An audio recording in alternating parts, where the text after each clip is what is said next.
Ele olhou para a noiva e disse: "Não quero."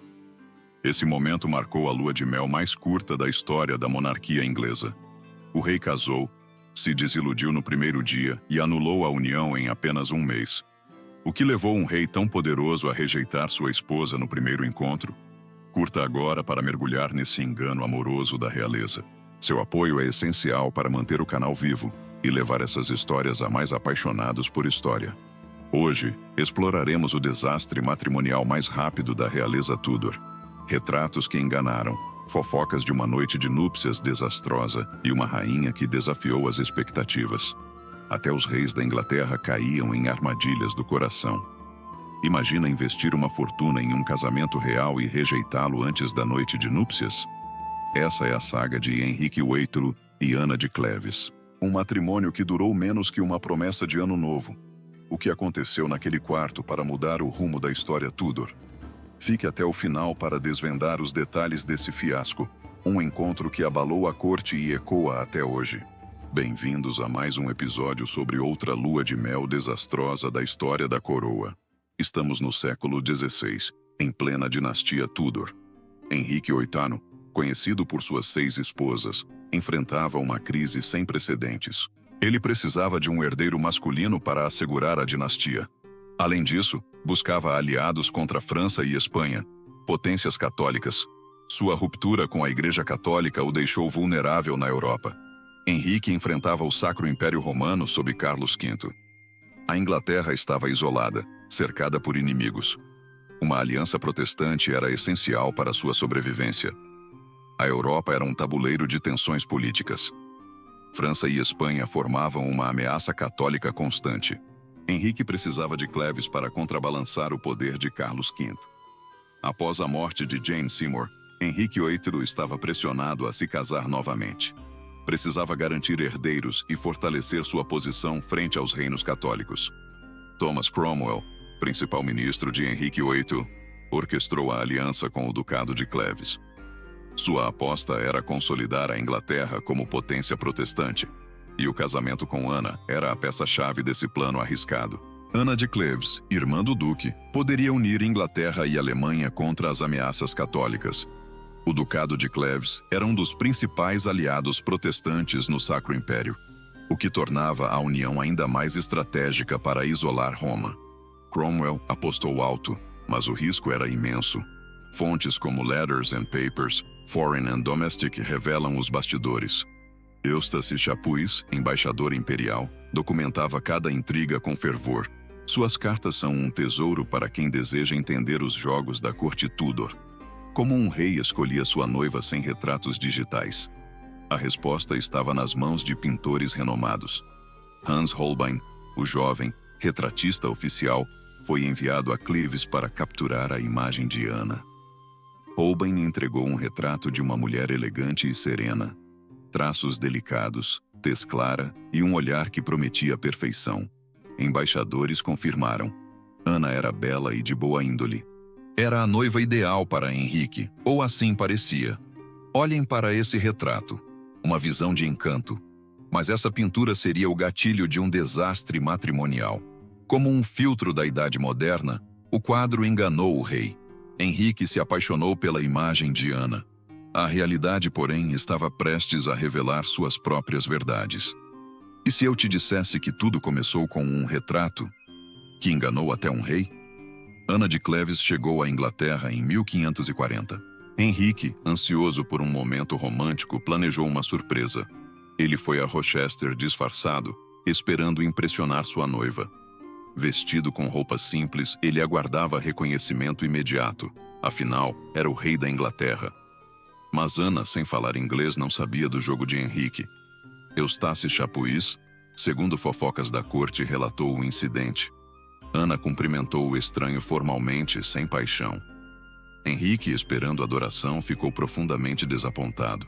Furioso, ele murmurou aos cortesãos: "Não gostei dela." A pintura de Holbein o havia traído. O palco estava montado para um casamento condenado ao fracasso. O casamento foi celebrado, mas a lua de mel foi um desastre. Henrique tentou criar um clima de intimidade na noite de núpcias, mas algo nele travou. Ana era educada, mas distante, e nada como nos retratos. Segundo a lenda Tudor, enquanto o rei esperava paixão, Ana jogava cartas com suas damas. Um sinal sutil de que ela também não estava entusiasmada? Talvez. Não há registros oficiais dessa noite silenciosa, mas a fofoca correu solta. O rei da Inglaterra, frustrado, deixou o quarto sem ter consumado o casamento.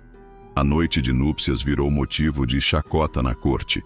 Um fiasco lendário que selou o destino do casal antes mesmo da primeira manhã juntos. Cronistas da época, sem provas diretas, espalharam essas histórias.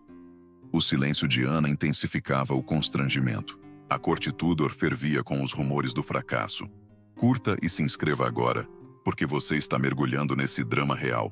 Seu apoio é o que mantém o canal vivo. Sem suas interações, essas histórias podem não alcançar outros fãs da realeza. A corte Tudor era um caldeirão de intrigas. Eustace Chapuis, com suas cartas afiadas, espalhava fofocas. Cada sussurro sobre Ana moldava a política da corte. Cortesãos diziam que Ana não sabia ser rainha inglesa. Outros a defendiam, culpando o temperamento de Henrique. Essas intrigas alimentavam um ambiente de tensão constante. Fofocas da corte alegavam que Ana tinha mau hálito. Henrique também criticava seu corpo flácido. Essas acusações, de cronistas posteriores, carecem de provas diretas. Era uma fofoca que incendiou os corredores da corte. Henrique afirmou: "Eu a deixei tão intacta quanto a encontrei." A não consumação do casamento era um problema grave. Anular a união sem ofender os príncipes alemães era crucial. O irmão de Ana, o Duque de Cleves, era um aliado estratégico. Thomas Cromwell, que planejou o casamento, estava em perigo.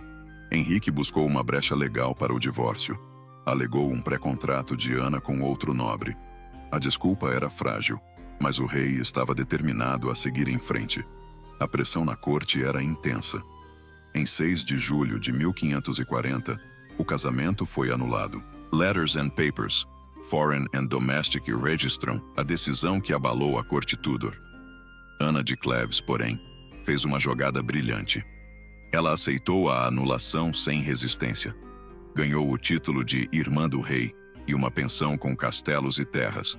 Documentos nos State Papers confirmam sua recompensa. Ana não só sobreviveu a Henrique, como prosperou. Sua vida na Inglaterra foi marcada por conforto até 1557.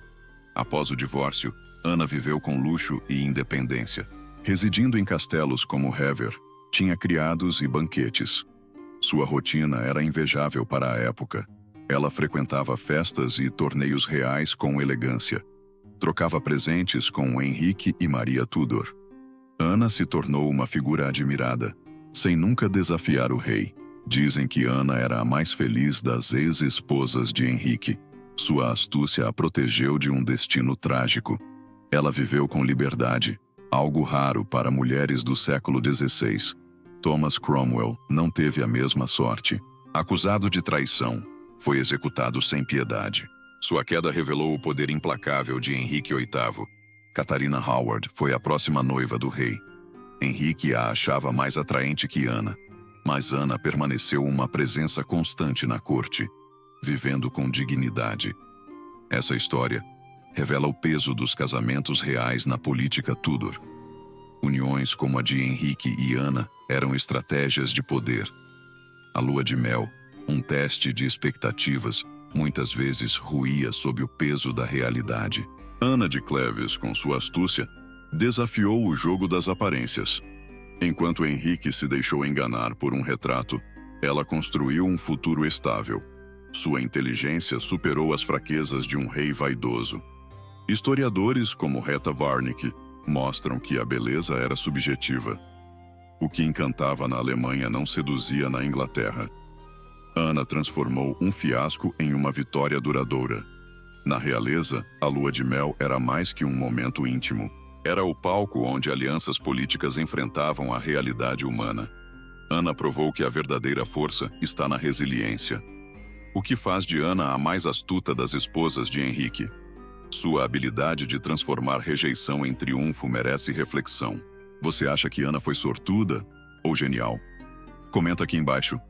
Curta, Comente o que Ana poderia ter feito diferente e se inscreva com o sininho ativado. Seu apoio mantém o canal vivo, garantindo que essas histórias cheguem a outros apaixonados por história. Confira nossa playlist Lendas da Coroa e mergulhe em mais dramas da realeza. Descubra a lua de mel desastrosa de Maria Antonieta e os segredos que cercam seu suposto amante secreto. E conheça Esporo, o jovem que foi forçado por Nero a viver como sua esposa em pleno Império Romano. A história é real e mais chocante do que a ficção. Se você gostou desse vídeo, compartilhe com alguém que também ama se aventurar pelos vértices da história.